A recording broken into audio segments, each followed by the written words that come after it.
नमस्कार, times of Swaraj में आप सबों का स्वागत है और मैं हूं संतोष सिंह। और आज हम टाइम्स ऑफ स्वराज में बात बीपीएससी शिक्षकों के तबादला की कर रहे हैं। देखिए, एक बात समझ लीजिए कि तबादले को लेकर जो सुनगुनाहट हो रही है ना कि प्रदर्शन करेंगे, एसीएस से मिलेंगे, शिक्षा मंत्री से मिलेंगे, हाई कोर्ट जाएंगे, तो जो मेरा अनुभव कहता है या मैं जिस तरीके से चीज़ों को समझता हूँ, इतना तय मानिए कि आप तबादले को लेकर जितनी सक्रियता बढ़ाएंगे, आपके तबादले को लेकर उतनी परेशानियाँ बढ़ेगी। क्योंकि आपके सामने सबसे बड़ा हर्डल है प्रोबेशन पीरियड। जिस बात की चर्चा हम शुरू से करते थे, लेकिन आप लोग चुपचाप हमेशा इस बात को नकारते रहे कि अरे संतोष सिंह वैसी बोलता है, और टाइम्स ऑफ यमराज और क्या क्या नहीं बोले। खैर, उससे हमको बहस नहीं है, न उस बात को हम दिल पे लेते हैं। एक बात समझ लीजिए, तबादले को लेकर अगर आप सक्रियता बढ़ाएंगे तो आपका तबादला नहीं होगा। और कहीं हाई कोर्ट चले गए तब तो सोच लीजिए कि परमानेंट आपका इलाज हो जाएगा। सरकार जो है ना, क्योंकि आप एक बात समझ लीजिए, बीपीएससी शिक्षकों का तबादला हो, इसको लेकर कोई डेलीगेट्स आज तक शिक्षा मंत्री या एसीएस से मिले हैं या मुख्यमंत्री से कोई मिला है? कोई विधान परिषद, विधानसभा सदस्य, किसी ने आपकी आवाज़ भी उठाई है आज तक? किसी ने नहीं। तो फिर अचानक ये तबादला नीति कहाँ से आया? ये तबादला नीति अंडर टेबल से चुपचाप उसमें घुसाया गया। कुछ लोग जो आपके सचिवालय में हैं, कुछ लोग जो आपके ब्यूरोक्रेसी में हैं, कुछ लोग जो आपके पॉलिटिशियन हैं, वो लोग इस खेल में शामिल हुए और चुपचाप उसमें घुसा दिया। आप एक बात बताइए कि कहीं से भी ये नैसर्गिक न्याय है कि जो आदमी 10 बरस 12 बरस से घर से बाहर ड्यूटी कर रहा है, उसको तबादला का समय आया कि उसके लिए परीक्षा आयोजित की गई और वो अब उसको उम्मीद जगा कि अब हम इस घर अपने पास आसपास जा रहे हैं, तो उस खेल में, उस नियमावली में आपको भी घुसा दिया गया कि चलो इसी बहाने इनको भी लाभ हम पहुंचा देते हैं। ये कहीं से भी जस्टिस है, नैसर्गिक न्याय है कि पहले उन लोगों का अगर हो गया रहता, फिर आपके लिए भी नियमावली सामने आती, तो फिर कोई दिक्कत नहीं था। ये तो परेशानी इसलिए हुआ ना कि उसी खेल में जो है ना, आपको भी पार लगाने की कोशिश हुई, तो समस्या आ गया। हम कई बीपीएससी वाले संगठन और बीपीएससी स्टूडेंट यूनियन जो हैं, शिक्षक लोग हैं, उसके इसमें हम देख रहे हैं कि बहुत तेज़ी से हो रहा है कि एसीएस से मिलना है, शिक्षा मंत्री से मिलना है, हाई कोर्ट चलना है। तो एक बात समझ लीजिए कि ट्रांसफ़र आपका राइट नहीं है, पहली बात। दूसरी बात ये कि ट्रांसफ़र का एक प्रोसेस है। अब आपके ट्रांसफ़र का मसला चीफ सेक्रेटरी और मुख्यमंत्री तक पहुंच चुका है।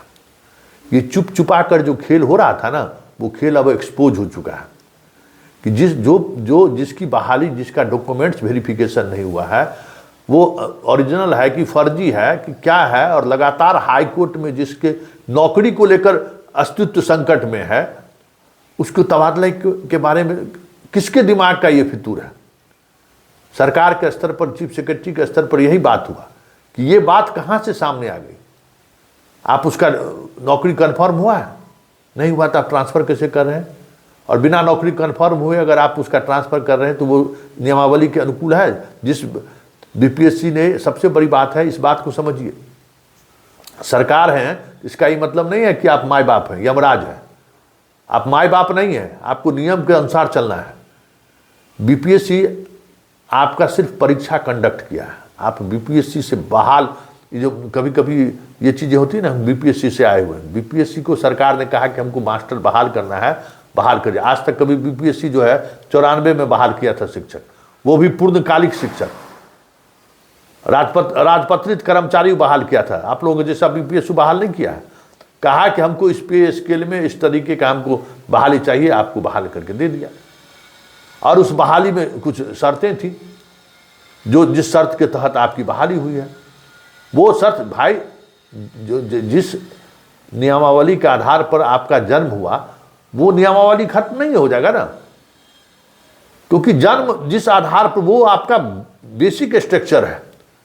कहता है ना कि संविधान का जो बेसिक स्ट्रक्चर है उसमें आप छेड़छाड़ नहीं कर सकते। सुप्रीम कोर्ट का फुल बेंच का जजमेंट है, आप कुछ भी कर लीजिए लेकिन बेसिक स्ट्रक्चर में आप छेड़छाड़ नहीं कर सकते। तो वो आपका जो उत्पत्ति जिस नियमावली से हुआ है वो आपका बेसिक स्ट्रक्चर है, उस स्ट्रक्चर में आप फेर बदल नहीं कर सकते। तो ये लूट में चरखा नफा पाने वाले लोग, कुछ सचिवालय और कुछ लोग थे, आपके चाहने वाले लोग थे, उन्होंने सोचा कि इसी में जो है सो हम भी निकाल लेते हैं, फंस गया सबका। और आप समझ जाइए कि आप चुपचाप अपना प्रोबेशन पीरियड पूरा कीजिए, ठीक है। सरकार पर दबाव डालिए, विभाग पर दबाव डालिए कि मेरा प्रोबेशन पीरियड का मतलब क्या है, और इस दौरान आप डॉक्यूमेंट्स वेरिफिकेशन क्यों नहीं कर रहे हैं। और अगर डॉक्यूमेंट वेरिफिकेशन निर्धारित समय तक अगर नहीं होता है तो इसके लिए विभाग जिम्मेदार होगा। मैं क्यों प्रोबेशन पीरियड में रहूं? सवाल ये उठनी चाहिए आप लोगों की तरफ से, ये सवाल उठाइए। और एक और जानकारी आपको दे देते हैं, आप कहें ना कि अभी आपका बीज जो है ना अंकुरित होना शुरू हुआ है, और जो 12 बरस 14 बरस से जो लोग हैं ना, वो समझिए कि सारी चीज़ें अपने तरीके से मतलब सेटल करने की स्थिति में। और वो लोग भी पैरवी में कोई कमज़ोर पार्टी नहीं है, वो भी पैरवी करने में उतना ही मजबूत पार्टी है, समझ गए ना। उन लोगों के एज ग्रुप में बहुत सारे ऐसे लोग हैं जो सीनियर पद पर हैं। आप जिस एज ग्रुप में हैं, बहुत सारे आपके मित्र मंडली के लोग अभी नौकरी में प्रवेश किए होंगे, और इन लोगों का जो है बहुत कोई सेक्रेटरी लेवल का भी है, जानने वाला पहचानने वाला, सब जगह ये डिबेट होना शुरू हो गया ना कि देखिए ये तबादला कहाँ से आ गया। तो आप लोग इन चीज़ों को समझिए कि इस पूरे प्रोसेस में, क्योंकि विधान परिषद में ये सवाल अब खड़ा हो रहा है कि आखिर इस तबादला नीति में बीपीएससी को कहाँ से शामिल किया गया, और बीपीएससी में शामिल करने के पीछे की जो साजिश है उस साजिश की जांच होनी चाहिए।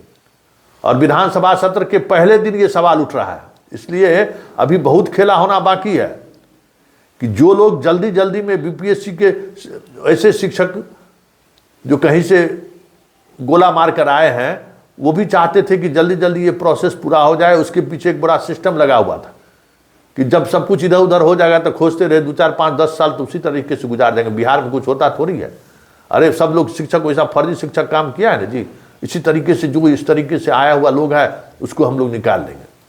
तो ये भी एक खेल हुआ, तो उस खेल को लेकर विधानसभा और विधान परिषद में सवाल उठेगा, याद रखिएगा। इसलिए अभी वेट कीजिए, चीज़ों को वेट कीजिए कि क्या हो रहा है, क्या होने वाला है।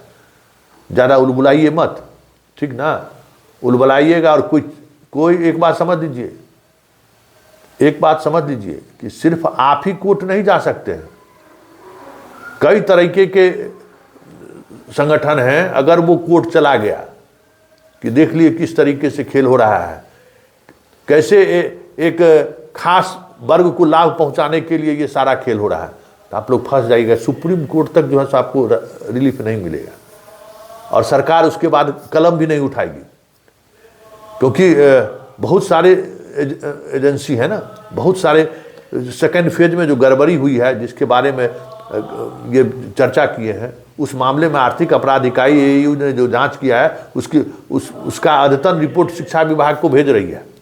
और शिक्षा विभाग और बीपीएससी को कहा है कि जो नई तथ्य सामने आए उसके अनुसार हमको अनुसंधान करने की, हम अनुसंधान आगे बढ़ा रहे हैं, आप सहयोग कीजिए। तो आप समझ जाइए कि TRE 2 के बहाली पर ही प्रश्न चिन्ह खड़ा हो गया है। उसमें जितने लोग बहाल हुए हैं, अगर उस मुद्दे की जांच शुरू हो गई, जो जांच शुरू होने वाला है, तो कितने लोगों का तो नौकरी जाएगा, कितने लोग जेल जाएंगे। और अब पहले वाली बात नहीं है, हर एक पर एक लोग लगे हुए हैं। पहले से पारदर्शिता ज़्यादा आई है, पहले से ज़्यादा लोग कॉन्शियस हो गए हैं कि भाई ये नौकरी कैसे इनको मिल गया। अब और सारा कुछ कंप्यूटराइज है, आप कुछ ज़्यादा कर भी नहीं सकते, सब कुछ कंप्यूटर पर मौजूद है, कुछ ज़्यादा बाएं दाएं आप करने की स्थिति में नहीं है। अभी आप हाईकोर्ट में कई मुद्दा अभी आपके मसलों पर सुनवाई होना है। अरे ठोक ठका के जाइए जहाँ जाइए, अब पता चला आधे रास्ता में लटक लिए रह गए, नौकरी भी गई, बाकी जांच में भी घिर गए। और पता ही है कि इस तरीके के मसले पर जो बेचारे को जिसको कुछ नहीं रहता है, जो कोई पैरवी और पैसा नहीं है, वो सबसे ज़्यादा प्रताड़ित होता है। पैसे पैरवी वाले के लिए समय से पहले इस बात को लाया गया था कि प्रोबेशन पीरियड में भी इन लोगों को ट्रांसफ़र कर दीजिए। तब ये बात समझ लीजिए कि आप लोग थोड़ा शांति बनाए रखिए, चीज़ों को देखिए, और प्रोबेशन पीरियड कैसे जल्द खत्म हो, आप लोगों का डॉक्यूमेंट्स वेरिफिकेशन हो। अभी तो बताइए 28,700 के करीब जो है थंब इम्प्रेशन की जांच अभी नहीं हुई है। सब लोग मिले हुए हैं ना, सब लोग मिले हुए हैं। और अब सरकार को ये बातें समझ में आनी शुरू हो गई है कि इस स्तर पर खेल हुआ है कि बीपीएससी के थंब इम्प्रेशन की जांच क्यों नहीं हो रही है, डॉक्यूमेंट्स वेरिफिकेशन क्यों नहीं हो रहा। और ये बात अब शिक्षा विभाग तक नहीं रहा है, अब ये बात सरकार मतलब चीफ सेक्रेटरी, डीजीपी और मुख्यमंत्री के प्रधान सचिव तक ये बातें पहुंच गई हैं कि क्या खेला हो रहा है और कितने बड़े स्तर पर। जानते हैं 50,000 से अधिक शिक्षक इस तरीके से बहाल हो गए, 50,000 से अधिक। इतना बहाल तो मुखिया सब नहीं कर पाया था, नियम को अनदेखी करके इस तरीके से बहाली हुई है। तो इस पूरे बहाली प्रोसेस पर सवाल अब खड़ा हो रहा है, और इसमें आप लोग तबादले को लेकर जिद ठाने हुए। तो आप सोचिए ना, आप जिस स्कूल में हैं उस स्कूल में 10 बरस, 12 बरस, 14 बरस से शिक्षक काम कर रहे हैं, जो अपने घर से, अपने जिला से 400-500 किलोमीटर दूर है। उनका तो तबादला तय था ना, आप ही लोगों की वजह से उसका तबादला रुका ना, क्योंकि आप ही लोग इस क्लोज पर ज़्यादा, आपके चाहने वाले लोग, आपके जो पैरवीकार थे वो इस नियमावली में घुसा दिए। अरे परीक्षा दिया सक्षमता वाला, तबादला उसको होना था और घुसा दिया आपको उसमें, तो संकट हो गया। आप भी मरे, वो भी मरा, अब दोनों फंस गया। और अब देखिए इसका क्या निराकरण निकलता है, क्योंकि ये बहुत बड़ा पेच फंसा है, और अभी पेच जल्दी से निकलने वाला नहीं है। कोई सक्षमता वाले में भी कोई आंदोलन कर रहा था क्या जी? अब देखिए उस तरीके का आंदोलन बहुत सारा, बड़ा से बड़ा आंदोलन हुआ, आज तक कभी सरकार झुकी क्या? इसमें सरकार झुकी नहीं है।